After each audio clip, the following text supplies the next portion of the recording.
what it is, what's happening. So I had a couple guys ask me if I would do another update video.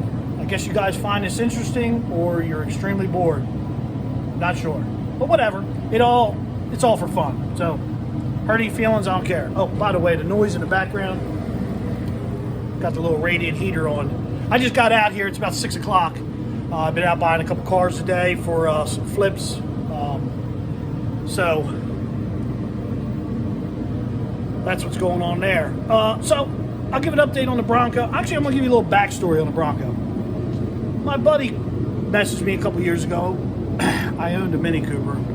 I was looking for a parts car because the trans went bad in my Mini Cooper, and I was either going to make it a stick or something. So anyway, he turned me on to this car. I went and looked at it. This was sitting in the yard. So I ended up buying, the guy wanted $1,000 for the Cooper. I ended up giving $1,000 for both of them. So I just figured, cut it in the middle. I figured I had $500 in the Cooper, $500 in the Bronco. I've got roughly about $1,000 in parts in this truck right now. This thing's got 140,000 on it. It's a 5.8. It runs really, really good. It's got a beautiful interior in it, other than the headliner just started sagging in it. But it's actually a really nice truck. It's just a little crusty underneath.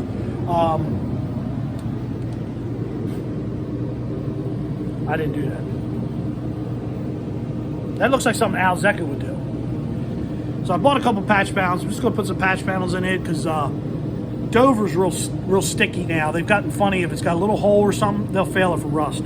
So I'm just going to put 2 patch panels, one on the other side's got some kind of sheet metal pop riveted on. Looks terrible. So I put a 2-inch lift on it. I didn't do anything crazy because I didn't want a big tire. I didn't want this thing stupid because I don't want to get into gears. I don't want to spend a lot of money on this truck. Maybe next year or something, I'm thinking about going south and buying something down south, Texas, New Mexico or something. I'm going to buy something from out there that's, I don't care if it's high mileage. I just want something that don't have a lot of rust or any rust. So tonight I'm going to make up the rest of the brake lines. Yesterday, cut the rotor, repacked the wheel bearing, ball joints, U-joint on the other side. Rear brakes are already done. I've got my new fuel tank, fuel pump sending unit. It's in there. It's all done. Finish up the brake lines, get those bled out, put the wheels back on it. I do have one transmission line I got to make that's rusty and it's leaking and leaving a puddle on the floor.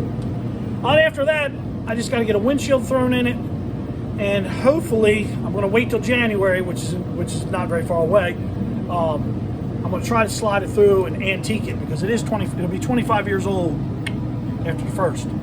So hopefully I'll be able to slide it in the back door, and then I'll go out and buy some 33 1250 15s and call it a day. The other project that I was working on Thursday, I believe it was, is the little 85 Chevy Wrecker.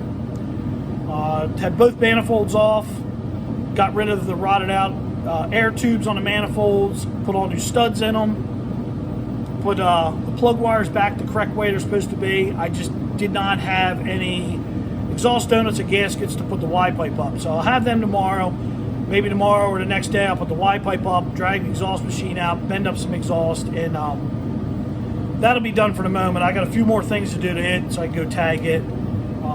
But this is pretty much wrapping up my weekend of how dare I work on my own junk. And that's all a joke, actually, because some people, call you, oh, you're not working on my car? Al Zecca. No, I got to work on some of my stuff sometimes. So stay in Tijuana, Mexico. Zecca. All right, look, I'm going to get at it. Keep it reals. Holler at your boy later.